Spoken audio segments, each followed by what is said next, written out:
pessoal! Deixa eu colocar aqui o título da live.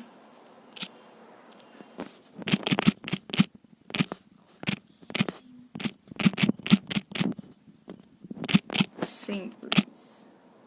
Última live.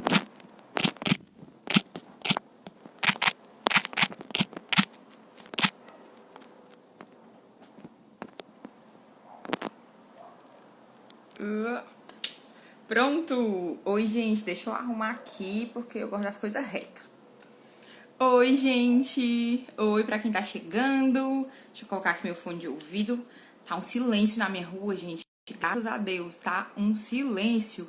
Mas, né, nunca duvide dos vizinhos. Boa noite! Boa noite, Tásila. Boa noite, Amanda. Oi, Aristeu. Cíntia.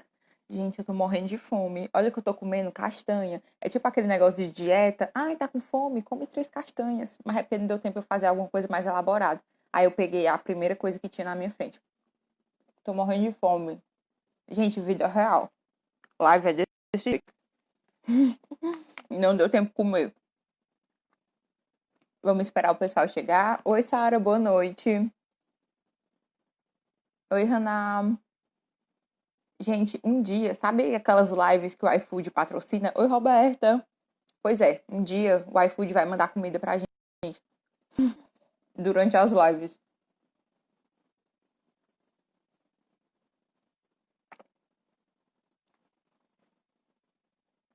Gente, oi, Letícia.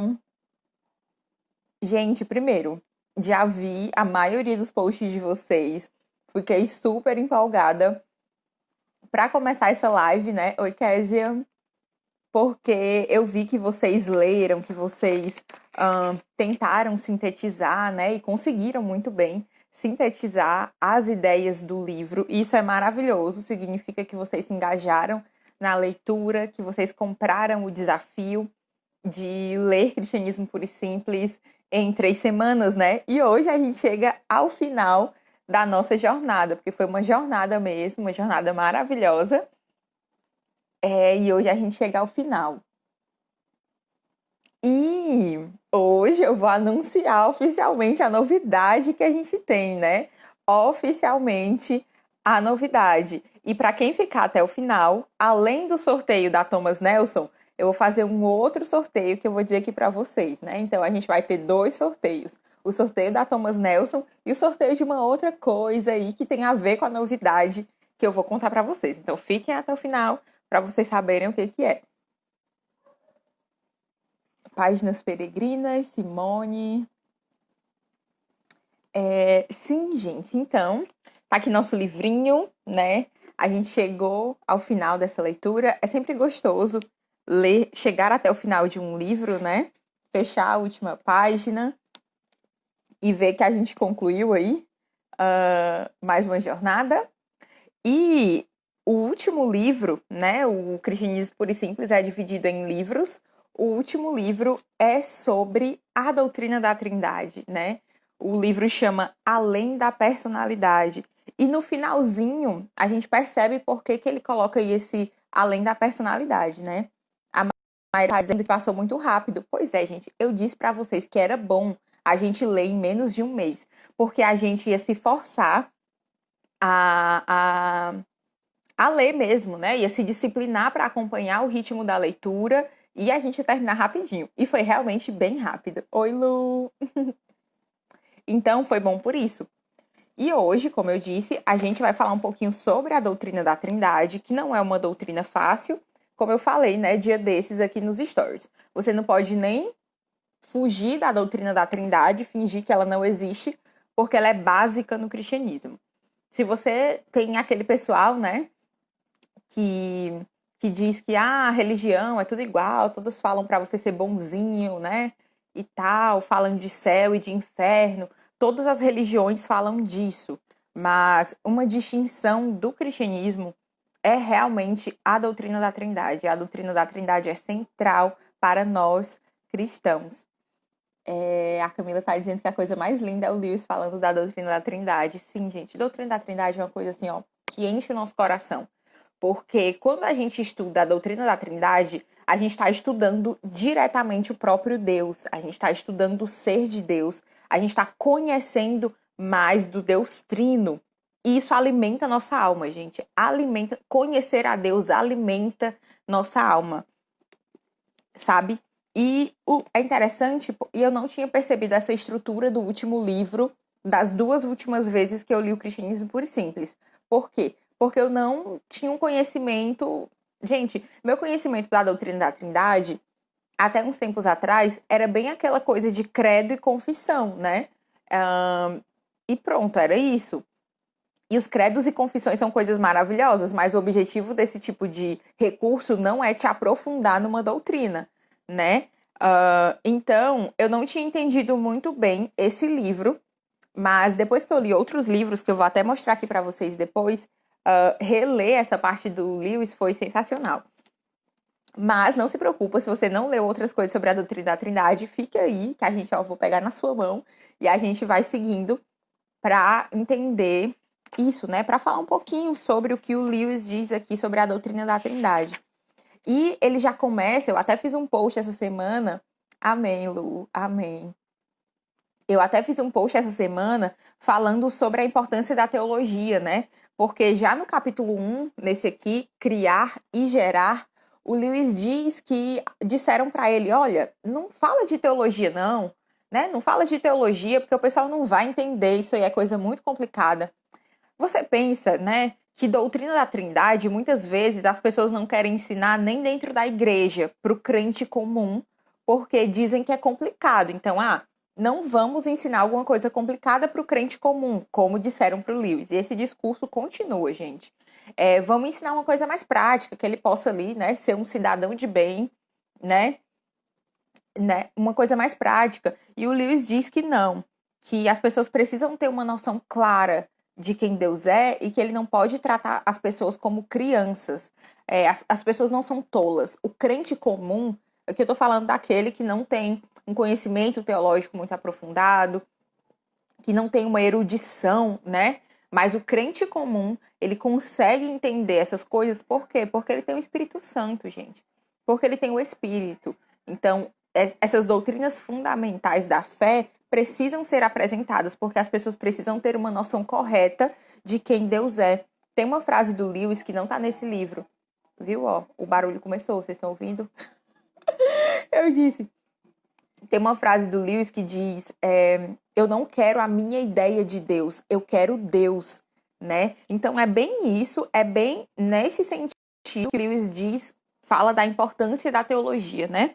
Ele diz aqui na página 203, teologia significa a ciência de Deus, e penso que qualquer pessoa que queira pensar sobre Deus de alguma maneira gostaria de ter a noção mais clara e mais precisa possível sobre ele. Então, nós precisamos ter essa noção clara de quem Deus é. Senão, a gente vai estar adorando, sei lá, um Deus, a gente vai estar idolatrando, porque a gente vai estar adorando um Deus que nem existe. Um Deus que nós criamos, né? Ao invés de adorarmos o Deus que se revelou. Mais na frente, o Lewis vai dizer também que para nós conhecermos a Deus, ele precisa se revelar a Deus. Um calvinista está dizendo que essa frase é do livro A Anatomia de uma Dor, que é de C.S. Lewis também, e que eu não li, gente, ainda. Esses livros dele sobre o sofrimento, o problema de sofrimento e a anatomia de uma dor, eu estou em débito, né? Eu não li ainda. Então, ele começa falando sobre essa questão, né? E ele diz, na página 205, que teologia é prática, né? Teologia é prática. E ele diz, se você não dá ouvidos à teologia, isso não vai significar a ausência de ideias sobre Deus, mas sim a presença de um monte de ideias erradas sobre ele. Ideias más, confusas, obsoletas. Gente, isso é uma verdade enorme. Eu não sei se vocês conhecem pessoas que dizem assim, teologia esfria o crente. Eu não vou estudar essas coisas não, que vocês ficam doidos de tanto estudar. Eu quero só Jesus. Sabe aquele, não sou nem calvinista nem arminiano, eu sou de Jesus? Geralmente, quando a pessoa usa esse tipo de discurso, dizendo que ela quer só Jesus, ela não quer estudar. Essa que é a verdade. Ela não quer estudar, ela não quer se debruçar, não quer buscar o conhecimento de Deus, sendo que é um mandamento que nós conheçamos a Deus. Nós só podemos amar quem nós conhecemos, né? Nós só podemos amar quem nós conhecemos. E esse discurso de, ai, eu não quero teologia, eu quero Jesus, beleza, mas que Jesus que você quer, né? É a teologia que vai te dizer quem é Jesus. E a teologia, eu sei que muitas pessoas dizem, ai, teologia é coisa de homens e tal. Mas, gente, a boa teologia é extraída diretamente das escrituras, né? Claro que a gente tem vertentes aí, mas assim, a gente vai comparar essas vertentes com a escritura.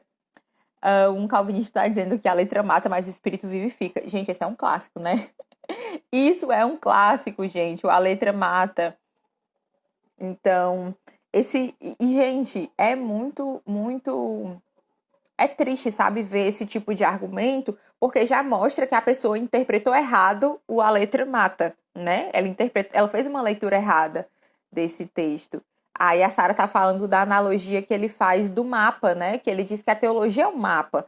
E se você quiser seguir para algum lugar, claro que é bom você ver as coisas com seus próprios olhos, mas você não vai ter uma ideia muito boa assim do todo se você só tiver experiências. Você precisa desse mapa para te guiar nessas experiências, né? Então isso é muito interessante o que ele fala. E mais uma vez eu bato na tecla da questão da audiência original. Gente, se você estivesse no meio de uma guerra e alguém dissesse assim, olha, você vai dar umas palestras aí, né?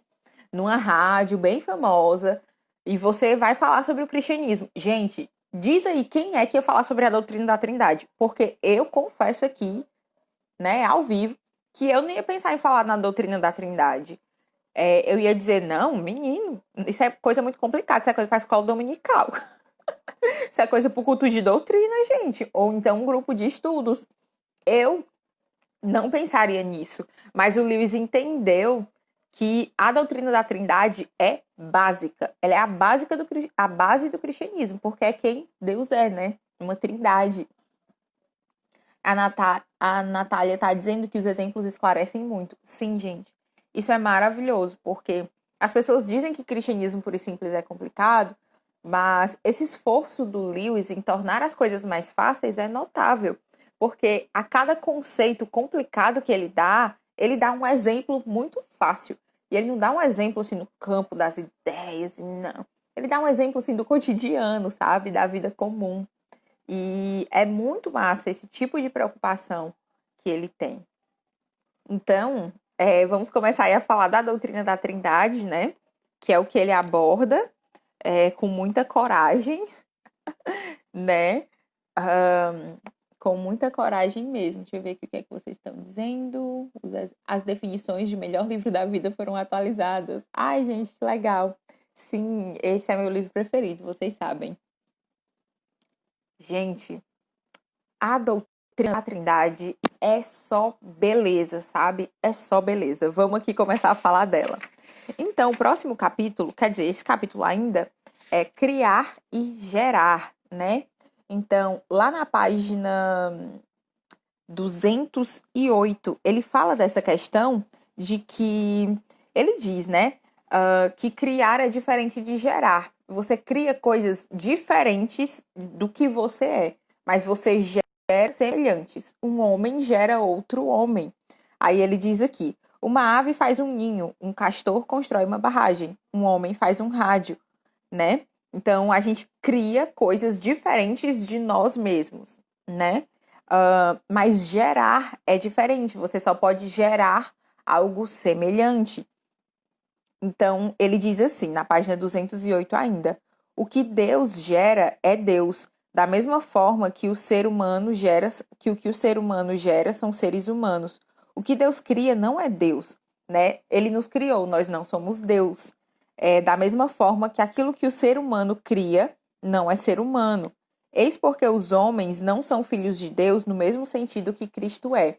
E aqui ele diz que os homens não são filhos de Deus no mesmo sentido que Cristo é, mas a gente já pode pensar num capítulo mais na frente, que ele fala do bom contágio, que Jesus Cristo é o Filho de Deus e ele está nos trazendo para dentro da vida que ele tem, para o tipo de vida que ele tem. Eu estou dando um spoiler já dos próximos capítulos. E é isso que Cristo veio fazer. Ele veio colocar em nós esse tipo de vida que ele tem.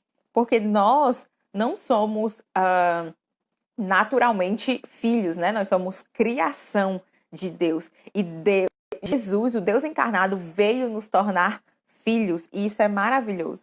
Mas voltando para a questão do criar e do gerar, é uma diferença, né, que ele consegue explicar de maneira muito clara.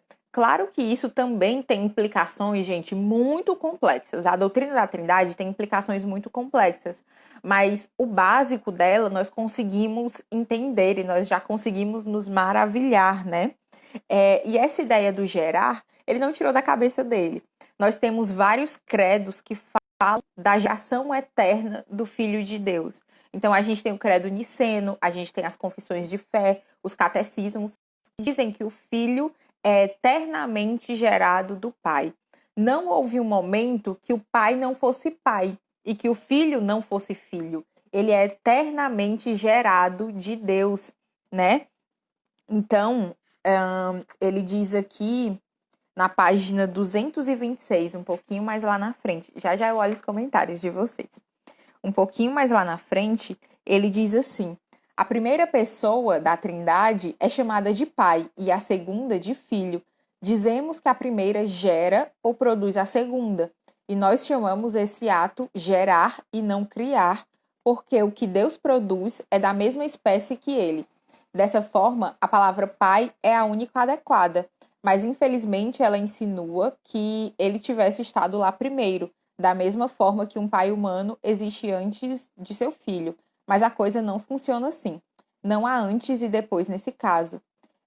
Ele diz assim: e eis porque é tão importante deixar claro que uma coisa pode ser a fonte, ou a causa, ou a origem de outra, sem ter estado lá antes. O filho existe porque o pai existe, mas nunca houve um tempo, guardem isso, nunca houve um tempo em que o pai ainda não tivesse gerado filho. Por isso que os nossos credos e as nossas confissões dizem que o filho é eternamente gerado de Deus. Vocês podem dar uma olhadinha no credo niceno depois, que ele fala que o filho foi gerado e não criado.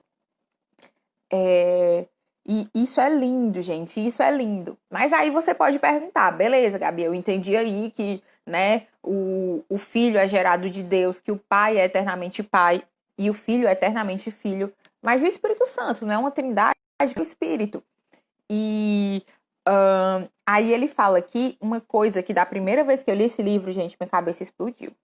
Explodiu. Ele diz na página 228 que o Espírito Santo é a união entre o pai e o filho. E da primeira vez que eu ouvi isso, eu fiquei, que? Tu tá dizendo que o Espírito Santo não é Deus? Então, porque se ele é essa união, se ele é a cola, uma cola não é Deus. Então, eu achei assim, a heresia, gente. A heresia. Mas aí, na página 228, ele diz assim, Cadê? A união entre o pai e o filho é uma coisa tão viva e concreta que essa união em si também é uma pessoa. Ele diz mais na frente: o que emana de uma vida comunitária do pai e do filho é uma pessoa real. Então, gente, não é como eu pensei da primeira vez que eu li, que o fato do Espírito Santo ser essa união da vida, né, a união entre Deus Pai e Deus Filho, não é que isso desmereça o Espírito Santo. Na verdade, isso eleva, né, essa união. Então, esse amor é tão forte, essa união é tão forte que ela é uma pessoa, né? A Bíblia claramente diz que o Espírito Santo é uma pessoa. E é lindo perceber esse modelo. Antes aqui dele falar, né, que essa união é tão forte que ela é uma pessoa, e se a gente for pegar de novo os credos e as confissões, elas dizem que da mesma forma que o Filho é eternamente gerado de Deus, elas dizem que os credos e as confissões, que o Espírito procede do Pai e do Filho, né? Então é muito bonito, por isso, gente, que é importante a gente se apegar à história da igreja, sabe? Ao que as pessoas produziram.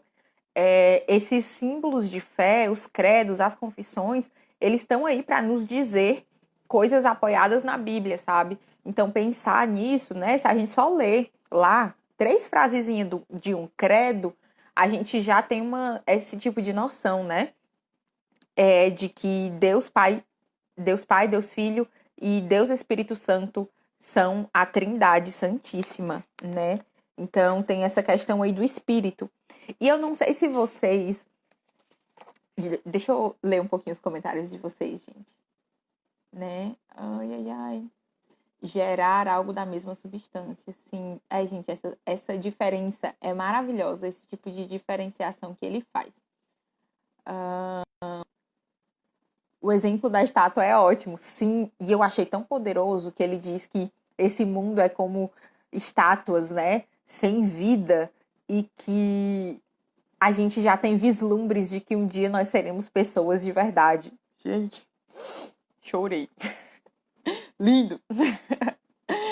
A Hannah tá citando o Salmo, né, que diz aqui, tu és meu filho e eu hoje te gerei, sim. Isso a gente tem lá em Salmos e Hebreus também cita esse trecho, né? Entender isso dá um sentido tão mais rico à adoção como filhos. Sim, sim, gente. A parte de por que Deus não tem outros filhos como Jesus? Pois é.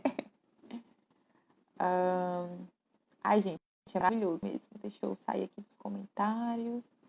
Eu ouvi essa semana em uma live de um pastor que no céu só veremos a Cristo. Gente, eu não vou entrar nessa treta.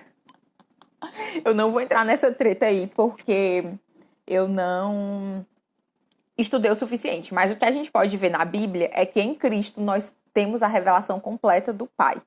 Aí, não sou capaz de te informar se a gente só vai ver a Cristo. Não sou capaz de te dizer. Mas lá em Hebreus 1, nós vemos que Jesus é a revelação exata, né, do ser de Deus. Então, em Cristo, nós temos a revelação completa de Deus, né? Sim. Pois é, gente, mas assim, a Trindade é um assunto para a gente estudar durante muito tempo, sabe? E a gente estava falando aqui dessa questão do espírito, e aqui o C.S. Lewis usa uma linguagem que é muito comum quando a gente está falando de doutrina da Trindade. Ele fala, né, dessa dança de amor. Página 228, né, que eu já citei aqui para vocês. Ele fala que... cadê? Que Deus não é algo estático, nem mesmo uma pessoa estática, mas uma atividade dinâmica, pulsante, uma vida, quase uma espécie de enredo dramático. Ele é quase, espero que não me tenha como irreverente, por isso, uma espécie de dança. Gente, esse conceito da dança é muito interessante. Inclusive, a gente tem um nome técnico para isso, que é essa dança das 3 pessoas da Trindade. Essa dança se chama pericorese, essa dança de amor eterno, né? As 3 pessoas da Trindade se relacionando em amor, em perfeita comunhão, em perfeito amor, desde a eternidade. Os teólogos chamam isso de pericorese. O C.S. Lewis não usa esse termo técnico, até porque, gente, não caberia, né, isso na rádio, né? Ele transmitindo isso em rede nacional, mas os teólogos dão esse nome, pericorese. Gente, eu vou ler aqui um trechinho desse livro, As Coisas da Terra, que foi onde eu me atentei para estudar mais a doutrina da Trindade. Ele não fala da Trindade, não é um livro sobre a Trindade, na verdade é um livro sobre como nós podemos nos deleitar nas coisas boas que Deus nos dá, né? Tipo, a gente tem muita coisa boa nessa vida. Boa comida, boa música, amizades, família, né? Diversão. Tudo isso são coisas boas que Deus nos dá. Como é que nós podemos nos deleitar e nos alegrar nessas coisas sem transformar essas coisas num ídolo? Isso é o que esse livro aqui fala. Só que antes de falar sobre isso, ele começa falando do Deus Trino, porque ele diz que a doutrina da Trindade é a base para tudo no cristianismo, né? Então, ele define o que é pericorese.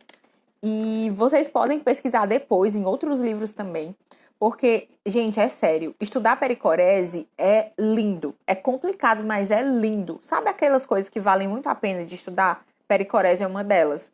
Porque, de novo, enche o nosso. Gente, é isso, eu não tenho palavras, sabe? Enche o nosso coração de louvor. Sabe quando você está estudando uma coisa que seu coração transborda mesmo de amor e de louvor a Deus? A doutrina da Trindade, pericorese específico, é esse tipo de coisa. Eu vou dar uma definição aqui para vocês. Para quem nunca ouviu uma definição formal, eu vou dar uma definição do Joe Rigney, que é o autor desse livro. Deixa eu só pescar aqui a página. Página 43 e 44. Deixa eu ver aqui. Ele diz assim, gente, que pericorese refere-se à habitação mútua dos membros da divindade. Então, o que é essa habitação mútua? É que o pai está no filho, o filho no pai, o espírito no pai. É essa habitação mútua. Cada pessoa da Trindade habita a outra. Então, ele diz, esta realidade é o que nos permite distinguir o Pai, o Filho e o Espírito Santo uns dos outros, sem separá-los uns dos outros. Então, gente, quando a gente está estudando a doutrina da Trindade, é um perigo a gente separar as três pessoas como se elas fossem três deuses, ou então a gente unir tanto, né, essas três pessoas que elas não têm uma personalidade individual, né, porque são três pessoas. Então ele diz, o Pai não é o Filho, mas está no Filho. O Filho não é o Espírito, mas está no Espírito. O Espírito não é o Pai, mas está no Pai. E essa habitação mútua é perfeita e completa. Tudo que o Pai o é no Filho e no Espírito. Tudo que o Filho o é no Pai e no Espírito. Tudo que o Espírito o é no Pai e no Filho. Não há restos, resíduos, nem excesso na Trindade. Então, a Trindade é essa relação perfeita, né? Harmônica. E a isso nós chamamos de pericorese, essa dança de amor entre o Pai, o Filho e o Espírito, em que cada um habita, né, um no outro, sem se tornarem a mesma pessoa, continuando a ser Pai, Filho e Espírito. E agora eu tô me dando conta de que eu nunca pensei que eu ia estar falando de doutrina da Trindade numa live, gente. Mas é isso. E claro que para quem nunca teve contato com esse tipo de coisa, talvez eu tenha embaralhado total sua cabeça. Porque, gente, eu reli esse capítulo várias vezes. Então, não se sinta mal se você se embananou sua cabeça. Mas, assim, o meu conselho é que você procure, né? E aqui eu vou dar 2 livros para vocês que vão ajudar, assim, de maneira simples e maravilhosa, vocês entenderem melhor a doutrina da Trindade. O primeiro deles é um dos meus livros preferidos da vida, e eu já falei para vocês dele, que é o Deleitando-se na Trindade. Gente, ele fala dessa questão, ele não se detém em termos técnicos, tanto que ele nem chega a usar, eu acho que ele nem cita pericorese. Então, ele não se detém nesses termos técnicos, mas ele fala, assim, dessa perspectiva de deleite, de amor, sabe? Esse livro aqui foi escrito pelo Michael Reeves, por quê? Porque ele tem muitos amigos, ele é lá da Inglaterra, né? E ele tem vários amigos que são muçulmanos. E a principal diferença entre o islamismo e o cristianismo é que, né, nós acreditamos numa trindade. Então, para o muçulmano, ele considera o cristão quase como um politeísta, porque eles pensam que nós cremos em três deuses, né? Então, eles têm muito forte a questão de só crer em um Deus. E eles acham que a gente crê em 3 deuses. Por isso que eles não conseguem entender muito bem a doutrina da Trindade e o cristianismo. E o Michael Reeves, ele escreveu esse livro para explicar a doutrina da Trindade para os amigos dele muçulmanos. Então, gente, ele fala de uma maneira, assim, sensacional. Leiam, só leiam e se deleitem mesmo, porque é só deleite. Vocês estão falando do Pedro, né? Pois é, o Pedro Pamplona, ele é super entendido, né, da doutrina da Trindade. Ele tem um mini curso no IGTV dele. Eu vou postar no final aqui da nossa live. Ele tem esse mini curso no IGTV dele sobre a doutrina da Trindade. E ele também tem um e-book, né, que ele lançou recentemente. Eu não sei se está à venda ainda, mas é um e-book bem completo. A Camila tá falando do livro do Tim Chester, e eu trouxe ele aqui também, porque eu amo esse livro. Esse livro aqui do Tim Chester é o... Opa, cabeça para baixo. Conhecendo o Deus Trino. Esse livro aqui é interessante. Esses dois, gente, para mim, esses dois aqui são um combo para você entender de maneira simples a doutrina da Trindade. Esse aqui traz mais uma perspectiva histórica e um pouquinho técnica, né? Porque você tem que entender algumas coisas para não cair em erros, né? Em erros de fazer igual os muçulmanos, de achar que nós adoramos a três deuses, ou então num erro de pensar que Pai, Filho e Espírito são manifestações da mesma pessoa. Não são, são três pessoas. Então você precisa entender esse tipo de coisa. Aí ele vai falar como é que na história da igreja as pessoas caíram nesses erros e como é que a gente pode olhar para os credos e as confissões e também olhar para a Bíblia, né? E perceber a doutrina da Trindade. Então esse é um livro muito bom e eu recomendo para vocês. A Lourdes está dizendo que confessa que tem que reler o último capítulo, né? Sim, gente, isso não tem problema, sabe? O bom desse tipo de obra é que não tem problema você precisar reler. Da primeira vez que eu li o Cristianismo Puro e Simples, eu disse para vocês, né? Eu não entendi, assim, tanta coisa, não. Eu entendi muito mais da segunda vez, gente. A segunda leitura de Cristianismo Puro e Simples foi assim... Uou! Aí a terceira, que é essa que eu tô lendo com vocês, eu tô percebendo as percepções de... Percebendo as percepções. Tô vendo aqui as percepções de vocês, a gente tá lendo em conjunto e tá muito bom. Eu recomendo que vocês comecem por esse aqui, porque esse aqui vai te deixar encantado, de boca aberta, com o coração cheio, entendeu? Pra conhecer mais a Deus. Aí depois você parte para esse aqui do Tim Chester. Os dois tem no Kindle Unlimited, tem a versão física, né? Tem pro Kindle, então é bem fácil de você conseguir aí os dois. Aí, gente, passando aí, né, desse momento da doutrina da Trindade, vamos seguir aqui, que senão a gente não termina, gente. Deixa eu ver que horas são. São 9h36. Então, vamos partir aqui para a próxima, né? Deixa eu ver. Na página 238, eu quero comentar uma coisa que eu achei muito massa, que eu acho que é bem característica do Lewis. Página 238. Que ele tá falando, gente, que ele faz aquelas duas notas, né? Cadê? Ah, sim. Que até vocês já comentaram. Que alguém poderia perguntar, mas será que Deus não podia ter vários filhos, né? Porque a gente vai ver que a gente se torna filho de Deus por causa do sacrifício de Cristo, né? João já dizia isso, a Bíblia diz isso. Mas será que Deus não podia ter vários filhos igual Jesus Cristo? Ele não poderia ter gerado vários filhos, já que ele gerou o filho? E antes de tentar tecer alguma explicação aqui para vocês, eu amo a explicação que o Lewis dá, gente. Porque ele fica naquele campo de que algumas coisas não nos foram reveladas. E tudo bem, tudo bem. Depois ele apresenta algumas razões pelas quais ele acha, né, que não dava para Deus gerar vários filhos, né? Mas, enfim, antes de entrar, sem entrar nesse tipo de razão, interessante o tipo de pergunta. Ele diz aqui, será que as palavras poderia haver têm sentido se aplicadas a Deus? Né? Então, essa é uma boa pergunta para a gente fazer, porque às vezes a gente fica assim, né? Meu Deus, será que... Por que Deus não criou ET? Por que Deus não criou as coisas desse jeito? Por que Deus não fez isso? A gente quer tanto questionar, né? Gente, tem tanta coisa que nos foi revelada na Bíblia e a gente não se dá o trabalho de estudar nem o que nos foi revelado nas Escrituras. Aí a gente quer, né, responder as perguntas que Deus não revelou. Então eu achei muito interessante como o Lewis lida com as coisas que não nos foram reveladas, né?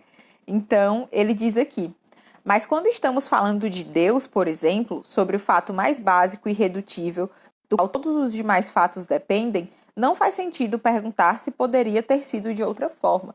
Então, às vezes a gente fica assim, ai, por que que Deus não criou a gente com a capacidade de voar? Porque eu queria voar. Enfim, gente, é umas coisas assim que a gente fica se perguntando. E esse tipo de pergunta, quando a gente, né, olha para Deus, elas não cabem, sabe? Elas não cabem. Não é que Deus não lide com as nossas dúvidas, porque ele lida com as nossas dúvidas. Gente, onde foi que eu falei disso essa semana? Eu acho que foi na live passada que eu falei de dúvidas, né? Sei lá. Não sei, gente. Foi em algum lugar aí que eu falei dessa questão de dúvidas. De como Deus lida com as nossas dúvidas. Mas às vezes a gente, né, se atém à pergunta besta. Não estou dizendo que sua dúvida é besta, mas eu estou dizendo que coisas que Deus não quis revelar, porque ele é infinito, né? Ele é onisciente. Aí a gente quer se igualar a Deus, né? Quer ficar perguntando, Deus, eu queria que tu tivesse feito saio rosa, porque eu gosto de rosa. Enfim, gente. Então eu gostei muito de como o Lewis lida com essas coisas que não nos foram reveladas, né? Que a gente não sabe. Achei bem legal essa postura, bem humilde, na verdade. Deus já se revelou de tantas formas, né? E a gente vai passar a eternidade conhecendo a Deus, conhecendo o ser de Deus, e isso é maravilhoso. Aí, gente, a gente parte para algumas implicações da doutrina da Trindade. Ele começa a falar do que, né, do que Deus está fazendo na gente, de como é que nós viramos filhos, né? Por causa do bom contágio, ele fala de como é que nós viramos filhos. Então, lá na página 242, que o título do capítulo é Vamos Fazer de Conta. Cadê? Vamos fazer de conta. Porque ele diz que a gente começa a fazer de conta de que nós somos filhos de Deus. E é isso que nós estamos nos tornando, né? A Camila está dizendo, resta a nós nos recolhermos em nossa insignificância. Pois é, gente, se recolhe na sua insignificância, né? Que é isso até que eu vou falar agora. Que esse capítulo fala sobre o que nós estamos nos tornando. Eu até postei hoje esse trecho que diz assim, né? Ele diz o que nós somos. Você é um emaranhado de medos egocêntricos, de esperanças, de ganâncias, de invejas e de presunção fadados à morte. Eu até postei assim, vire para o irmão do seu lado e diga, você é um emaranhado, você é um emaranhado de medos egocêntricos, de ganância, de inveja. Ai, gente, vou dar ideia para algum pastor fazer isso. E isso é o que nós somos, né? Essa é a realidade do que nós somos, gente. Vamos lá ler Romanos, vamos lá ler Efésios 2, que diz que a gente estava lá morto nos nossos delitos, nos nossos pecados, que a gente era inimigo de Deus, filho da ira, filho da desobediência, né? Bom xingamento aí pra você, né? Seu filho da ira, filho da desobediência. E era isso que nós éramos, Mas ele continua dizendo, sendo assim, de certa forma, esse vestir-se de Cristo é um tremendo atrevimento. Imagina aí você, seu emaranhado de medos egocêntricos, de inveja, de presunção, você querer vestir-se de Cristo. Mas ele diz, o mais estranho, entretanto, é que ele nos mandou fazer isso. Ele nos mandou fazer isso. Isso é maravilhoso, sabe? Essas são as boas novas. O evangelho, antes dele nos dizer que Cristo nos salvou, ele nos diz, por isso eu gosto muito de Efésios 2. A estrutura de Efésios 2 é maravilhosa, porque primeiro ele diz, vocês estavam mortos nos seus delitos e nos seus pecados, né? Aí depois ele diz, mas Deus, sendo rico em misericórdia por causa do grande amor com que nos amou, né? Esse mas, né? Primeiro ele fala da desgraça, aí depois tem um mas, e ele diz, Deus, rico em misericórdia por causa do grande amor que nos amou. Isso é maravilhoso, gente, isso é maravilhoso. É bem Colossenses, né, 1:13, eu acho, também diz isso, que ele nos tirou do império das trevas e nos transportou para o reino do Filho do seu amor. Então a gente estava lá no império das trevas, na lama, e ele nos transporta para o reino do Filho do seu amor, né, no qual temos a redenção, a remissão dos pecados. Isso é lindo, isso é o evangelho, isso são as boas novas. Deixa eu ver. A Sara tá dizendo que tá torcendo pra eu ler esse livro. Eu também, gente. Eu tô torcendo pra que ela leia esse livro. Vocês viram que ela indicou esse livro na Book Friday, né? Dizendo que tava de promoção? Tati, aproveita e lê, mulher, aproveita e lê. Vamos orar, gente, pela conversão da Tatiana Feltrin. Imagina uma mente daquela redimida, gente, redimida. Uma mente daquela caída, já é maravilhosa, imagina redimida. Ai, gente, ai, que lindo, Paloma. Mas é isso, sabe? Estudar sobre essas coisas. Eu falo aqui de vários livros e tal, e de teologia, mas eu sempre digo para vocês que a finalidade é essa, sabe? A finalidade da teologia, do estudo teológico, é produzir mais amor por Cristo. À medida que a gente vai conhecendo a Deus, a gente o ama mais, sabe? A gente vive em conformidade com o querer de Deus. Isso enche o nosso coração, gente. Por isso que quando eu leio algum livro muito bom, aí eu quero, assim, obrigar as pessoas a ler. Olha, lê isso aqui, porque isso aqui vai encher teu coração, sabe? Vai encher teu coração. Aí a Sara tá dizendo que Efésios 2 é o capítulo dela favorito da Bíblia, o meu também. Eu amo todinho. Tanto a primeira parte que fala da salvação, de onde a gente estava e para onde, né, Deus nos transportou, né, da salvação em Cristo. E também da segunda parte que fala da inimizade que havia entre Deus e gentios e que em Cristo esse muro da inimizade é derrubado. Então eu amo Efésios 2, gente. É meu capítulo preferido da Bíblia. Sim, vou voltar aqui, senão a gente não termina.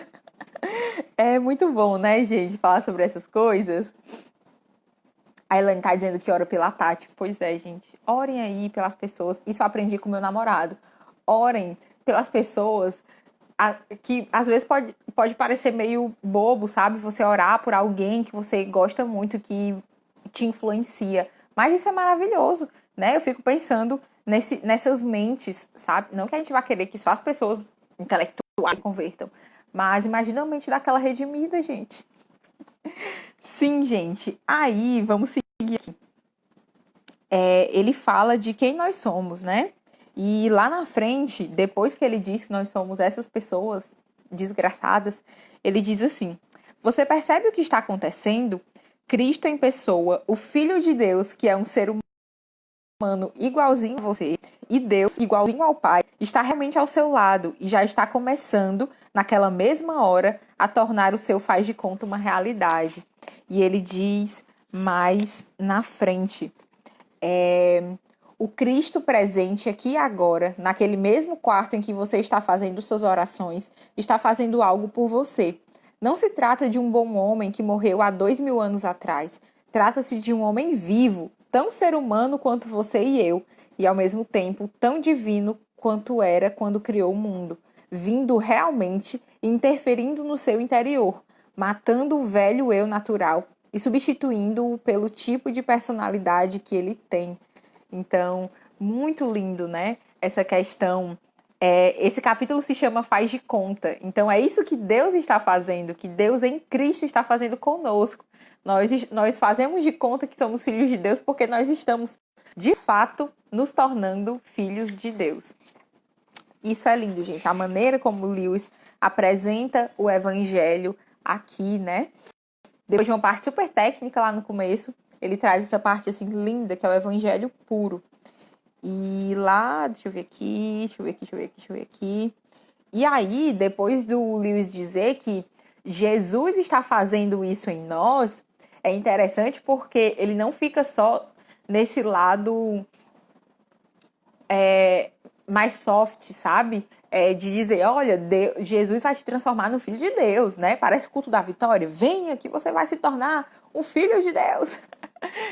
Né? Não é isso. Aí mais na frente ele fala sobre o custo, né? O custo do evangelho. E ele fala sobre a radicalidade do cristianismo.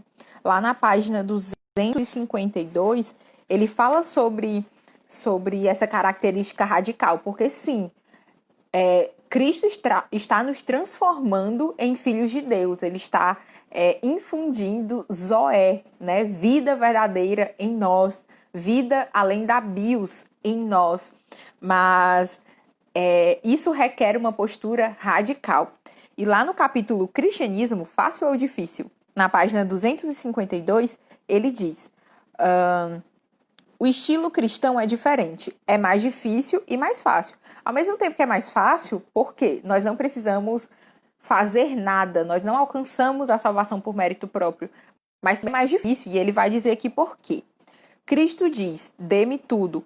Não quero uma parcela do seu tempo, uma parcela do seu dinheiro e uma parcela do seu trabalho. Eu quero você. Não vim para atormentar seu ego natural, mas para matá-lo. Nada de meios termos. Não quero podar um ramo aqui e outro ali. Quero derrubar a árvore toda. Então é incrível, gente, quando ele faz isso. Ele não quer redimir só. Ele não quer te redimir a ponto de você se tornar só um bom cidadão, um cidadão modelo. Ele não quer trabalhar só em pecados que são mais escrachados, sabe? Sei lá, prostituição, roubo, adultério, esse tipo de coisa. Ele não quer trabalhar só nesses pecados, ele te quer por inteiro. Até mesmo ele quer trabalhar naqueles pecados que só tu sabe que tu tem, sabe? Que só tu e Deus sabe que existem. Ele te quer por inteiro. Aí ele diz aqui mais na frente, sabe aquele ditado que você diz, você dá a mão para a pessoa e a pessoa quer o pé? Você dá a mão para Deus e ele quer o corpo todo. É isso que C.S. Lewis diz. Ele te quer por inteiro, né? E essa é uma característica muito forte do cristianismo, né? Uma característica muito forte. Nesse sentido, o cristianismo é radical. Ele é radical porque ele te quer por inteiro, né? Não existe meio termo. E pensa, gente, que ele pensa de novo na audiência. Provavelmente, muitas daquelas pessoas não eram crentes, outras tantas deviam estar com seu cristianismo super abalado porque elas estavam no meio da guerra. Ontem eu estava vendo um vídeo de uma mulher que disse que não acreditava mais em Deus porque ela tinha crescido, tinha visto tanta coisa ruim no mundo e ela não acreditava mais que tinha um Deus ali, ao mesmo tempo que existia esse tipo de coisa, né, na Terra. E provavelmente essas pessoas lá, a audiência original do Lewis também estava nessa, entendeu? Eles estavam vendo uma guerra horrível e muito provavelmente elas estavam com as crenças abaladas. Aí chega uma pessoa e diz assim, olha, esse teu cristianismo meio termo não serve, Deus te quer por inteiro, né? Então, sensacional esse tipo de coragem. Deixa eu ler aqui os comentários de vocês.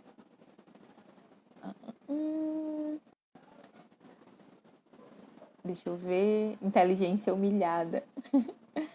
A Juliana tá dizendo... Ai, mas é isso mesmo. Todos nós temos que fazer essa oração, né? De pedir para que Deus nos transforme.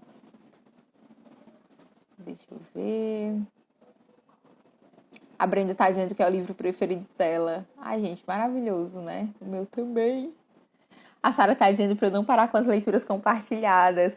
Sim, a gente vai continuar. Mas no finalzinho aqui da live eu vou, né, contar a novidade para vocês, gente. Que a gente não vai parar com as leituras compartilhadas. Essas experiências, tanto a de O Senhor dos Anéis, que foi super denso, sabe? Para mim foi super denso. Eu não conhecia, não tinha contato com a obra do Tolkien. Mas foi maravilhosa. Foi uma jornada de 3 meses. Maravilhosa. E agora, o Cristianismo Puro e Simples, que foi uma jornada de 3 semanas, mas igualmente maravilhosa.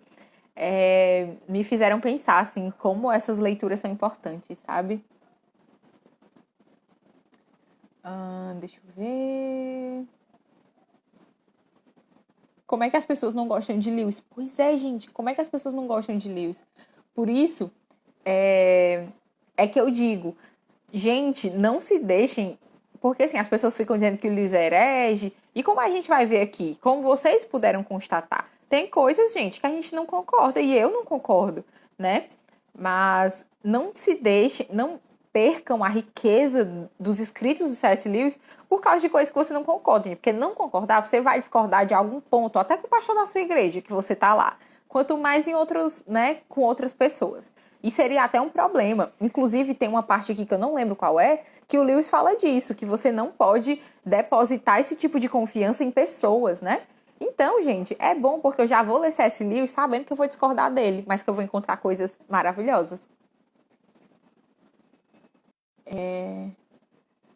A Letícia tá dizendo que às vezes tem vontade de ouvir os áudios originais do Lewis. Gente, eu também. Dizem que, assim, né, lá nas profundezas da internet tem alguns áudios dele, né? E ele tinha um vozeirão. Inclusive, tem um personagem no Senhor dos Anéis que ele tem uma voz, assim, bem característica, que é o Barbávoro. E o Tolkien se inspirou no vozeirão que o C.S. Lewis tinha. para fazer esse personagem. Aí a Juliana tá dizendo que não quer parar, nunca tinha participado de uma leitura e agora tem gostado bastante. Pois é, gente, eu organizo um clube do livro aqui em Fortaleza há 2 anos. E é sério, eu percebi como é incrível você ler com outras pessoas, porque você se sente muito encorajado a continuar, né? Você também percebe coisas, outras pessoas percebem coisas que você não percebeu, e com isso o seu conhecimento sobre aquele livro fica, assim, muito mais abrangente. É muito bom, gente. Toda vez que eu saio, tanto das lives aqui com vocês, como dos encontros presenciais do Clube do Livro que eu organizo, eu saio assim, meu Deus, que coisa fantástica, que coisa incrível, sabe? Não tem uma reunião que eu não saia, assim, vibrando, sabe, de alegria. Deixa eu ver. Pera aqui. Pois é, gente, ninguém é perfeito. Tem no YouTube. Gente, ai, não acredito. A gente já vai procurar. A gente já vai procurar, né? Vamos caçar essas coisas. Gente, leitura em conjunto expande mesmo, que a gente acaba vendo, né? Coisas que a gente não veria sozinho. Isso é ótimo, isso é maravilhoso. Sim, gente, seguindo, porque já são 9h54. Peraí, seguindo. Lewis fala. Tem um trecho aqui, gente, que eu preciso ler pra vocês, que eu acho que é um dos trechos mais bonitos do Cristianismo Puro e Simples, que é o do Casas Vivas, que ele cita o George MacDonald, que é um dos autores preferidos do Lewis, né? E ele cita a obra que Deus está fazendo em nós e como essa obra, gente, vai ser doída muitas vezes. Muitas vezes essa obra vai ser doída, né? Essa obra de santificação, porque ele fala aqui que nós não seremos perfeitos desse lado da eternidade, mas Jesus vai nos tornar o mais perfeito possível, né? Desse lado da eternidade. E isso muitas vezes, gente, vai doer. Vai doer. Porque como a gente viu, nós somos pecadores miseráveis. Então tem muita coisa a ser feita em nós. E muitas vezes isso dói, né? E, gente, eu vou ler esse trecho aqui. Se vocês quiserem acompanhar, tá lá na página 262. É lindo, lindo, lindo, lindo. Diz assim: imagine-se como uma casa viva. Deus entra para reconstruir essa casa. A princípio, talvez você consiga entender o que ele está fazendo. Ele está consertando os ralos e tirando as goteiras do teto, e assim por diante. Você sabe que esses trabalhos precisavam ser feitos e, portanto, não está surpreso. Mas depois ele passa a demolir a casa de uma forma que lhe causa uma dor terrível e não parece fazer nenhum sentido. O que ele estaria tentando fazer? A explicação é que ele está construindo uma casa bem diferente daquela que você tinha imaginado. Construindo uma nova ala aqui, colocando um andar a mais ali, subindo colunas e criando pátios. Você achava que seria transformado em uma cabaninha modesta, mas ele está construindo um palácio e, além disso, pretende vir e viver nele pessoalmente. Então, a Bíblia diz que nós somos a habitação de Deus, que o próprio Deus, né, Jesus diz que eu virei, né, e habitarei. Então, ele fala nisso, nós somos a habitação de Deus. Então, Deus está fazendo toda essa obra porque nós somos a habitação de Deus, né? Então, eu achei esse trecho que ele cita aqui, o George MacDonald, lindo, gente. Porque muitas vezes a gente é até bonito, né? Ah, Deus está nos transformando na habitação dele, Deus está fazendo a obra, né? Deus vai nos aperfeiçoar. Isso é muito bonito, mas vai doer, sabe? Às vezes vai doer, porque ele vai nos aperfeiçoar. Hebreus fala que Jesus Cristo, o Filho de Deus, foi aperfeiçoado por meio do sofrimento. Quanto mais a gente diz aqui, gente, no Ceará, não sei se diz aí, avalie. Se Jesus Cristo foi aperfeiçoado por meio do sofrimento, avalie a gente, sabe? Então, muitas vezes vai doer e a gente não vai saber o que Deus está fazendo, como ele diz aqui, né? Mas a gente tem que confiar nessa obra que ele está falando. Deixa eu ver. Ai, a Juliana tá dizendo que foi uma das bênçãos da pandemia. Sim, gente, eu lembro da de Senhor dos Anéis, que foi naquele auge do auge do auge da pandemia. E, nossa, aqui em casa tava todo mundo com coronavírus. Minha mãe ficou muito, muito, muito, muito mal. E as lives, assim, aos sábados eram, assim, uma bênção, sabe? Uma bênção mesmo, no meio dessa pandemia. A Rebeca tá dizendo que um dia eu podia falar como começou a organizar esse clube do livro. Gente, tem um vídeo lá no canal falando. Mas eu posso falar, assim. Mas tem um vídeo lá no canal falando, dando dicas e tal, como é que vocês podem montar um clube do livro aí na cidade de vocês. Um clube do livro presencial. Como participar dessas leituras compartilhadas. Geralmente, quando vocês, né? Eu vou já contar a novidade, gente. Pois é, a Sara tá dizendo que queria ter um contato maior. Vai se encaixar na novidade. A Roberta tá dizendo que lembrou a Rosária falando que a conversão foi simplesmente uma base de trem. Pois é, a Rosária Butterfield, no livro Pensamentos Secretos de uma Convertida Improvável, como a Roberta citou, ela fala que a conversão não foi uma coisa bonitinha e tal, foi como um descarrilamento de um trem. Porque foi sério, né? Deixa eu ver. Ai, gente, vamos lá pra novidade, então. Aí, eita, eu vou sair. Tá faltando alguns pontos. Então, vocês fiquem aí comigo, que a live vai acabar. E eu vou entrar de novo. Tanto pra comentar aqui o final, gente, porque a gente vai falar sobre como é que nós nos tornamos nós mesmos ao nos parecermos mais com Cristo. Então, a gente vai falar desse último ponto. E vou contar a novidade pra vocês. E falar também do sorteio. Ai, gente, pois é. Eu vou encerrar essa live porque já são 10 horas, então o Instagram vai cortar, então eu vou encerrar e entro de novo, viu? Não é pra fazer suspense, gente, é porque já vai encerrar a live mesmo, então fiquem aqui comigo.